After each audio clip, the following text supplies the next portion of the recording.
Hello everybody!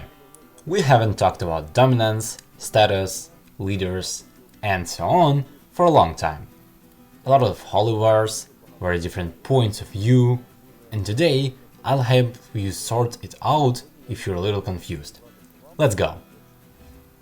And before we start the main topic, I ask you to click like, subscribe, check if your notifications are turned on so that you don't miss any new video. Let's start with the fact that people who promote the theory of dominance, they take the wolf pack as a basis.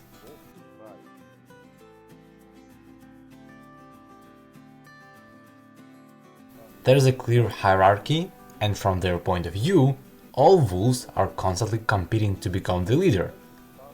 This point of view appeared not the entirely correct studies, because they studied wolves that were in captivity, in parks, zoos, and other various closed locations, where animals from different packs, different families were placed. And of course they were forced to find out their relationships, forced to fight. And among them there are wolves of different statuses who had already formed their status in their native pack, and each tried to occupy the same status, this very place, in the newly formed pack. So it was observed that wolves fight, wolf fights for food, wolves solve relationships by force, and in this observation, such a point of view was formed that wolves have a clear hierarchy. They constantly strive to become the alpha, and constantly strive to take their place in the pack by force. Now we have a lot more different studies on wolves, studies on wildlife, where people observe wolf packs and understand that a normal wolf pack is not organized like that at all. It is more like a family, where there are certain roles, these roles are divided among the members of the pack, and everyone has their own very important function. Sometimes the pack is not led by the strongest, but by the most experienced one. That is, for example, if large livestock have disappeared somewhere and there is no food, then the wolf that is good at hunting mice and other small prey can lead the pack, and he shows the whole pack how it is done. By the way, the wolf pack is not always together, they often disperse. Then, when they need to unite in order to drive a prey, they unite again, hunt in an organized manner, then, in more abundant circumstances, they can disperse again. By the way, only one pair gives birth to wolf cubs in a wolf pack. These are the same alphas that we know about, and the rest of the pack raises these babies.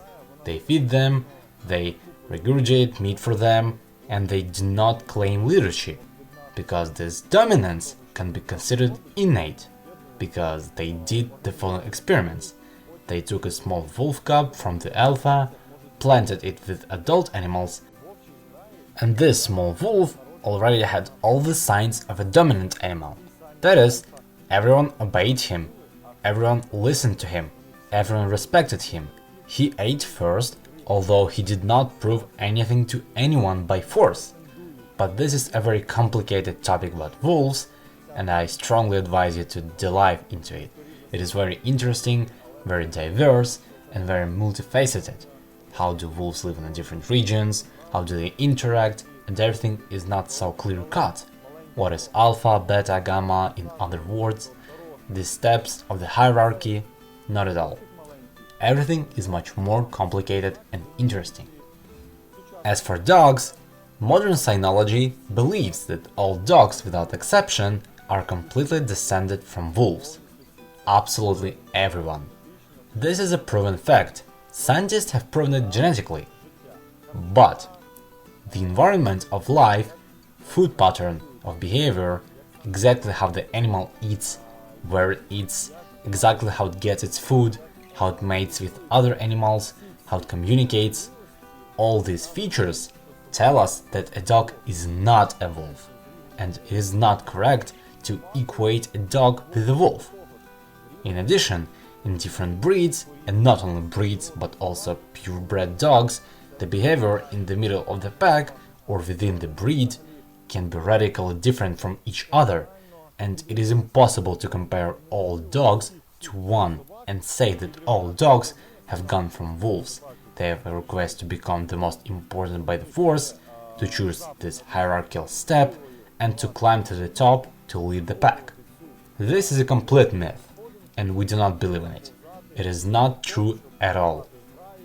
However, we can know that every animal, human, dog, cat, worm, it is selfish, and it wants above all to be comfortable for itself. That is, your dog wants, first of all, to be comfortable for him. And of course, throughout his life, he will do everything so that he can enjoy his life, so that he can eat deliciously, so that he is comfortable, that he is safe, and there are various ways before he acquires it. Some dogs become disobedient. They understand that they can succeed because they disobey you. Some dogs begin to use aggression, and thanks to this aggression, they can choose more favorable positions and more comfortable living conditions. And some dogs are really dominant, and in their minds there is a program that really pushes them constantly fight with other dogs, with everyone around.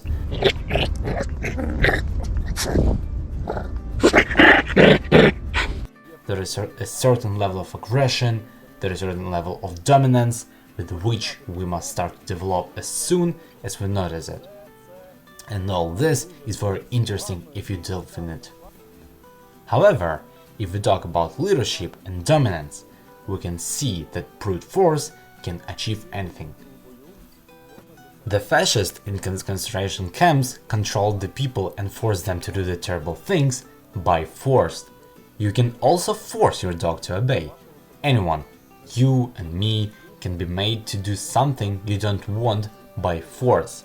And based on this point of view, some dog experts say, see, I forcefully show the dog that I am the leader, force him to do something.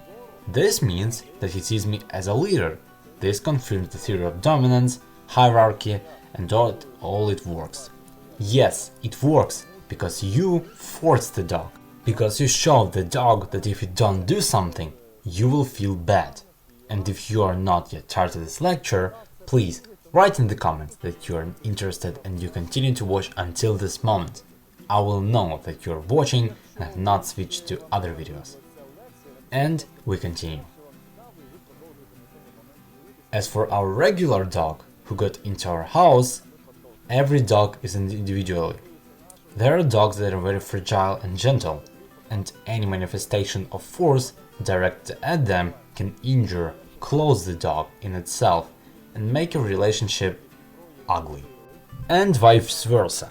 If a dog is dominant and strong and you pamper it, this dog can be a danger to other dogs, this dog can be a danger to members of your family, so every dog is individual. Therefore, if we talk about our education system, we first use motivational methods from the very childhood of the dog. We show the dog that interaction with us is beneficial, interaction with us is interesting, that you are completely dependent on me, that we do not have any competitive moments. I do not compete with you for food, space, or toys. I am in your life to show you what happiness is. And if we go back, we will understand that every dog, every animal, and every creature wants to be happy in the first place and strives for its comfortable place of existence. It is from the childhood of the dog that we do not show that we are the main ones. We do not show that we are strong and cruel. We show that you depend on me. I know how to make you better. And in this way, I manipulate you.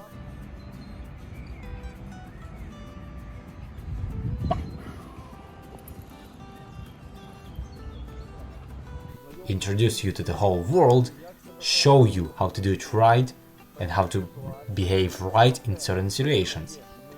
However, there comes a time when you show the dog that there are things that must be done even if you don't want to.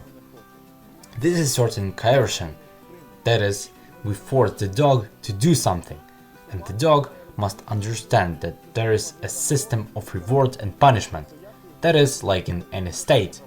If you rob a bank or kill someone on the street, you'll be punished for it.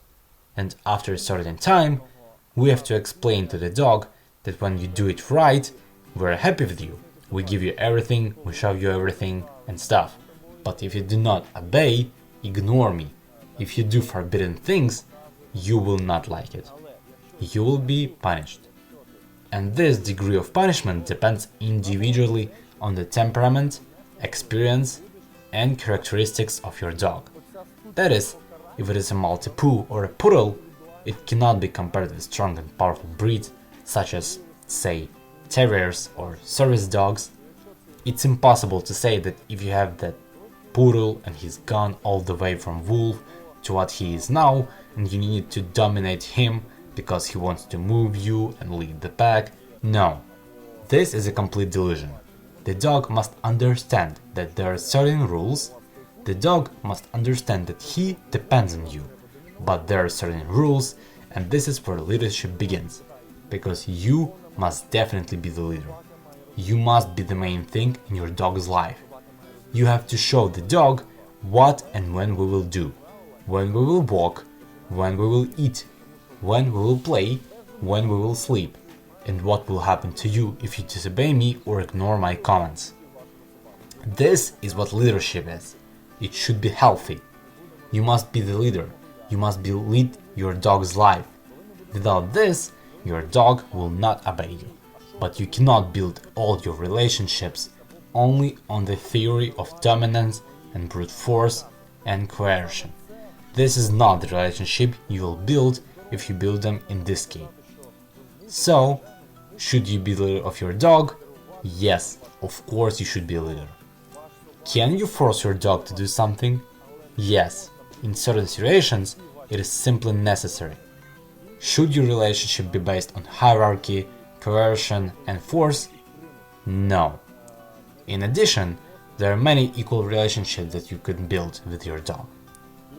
That's all. Please write whether I clarified the situation for you or confused you even more.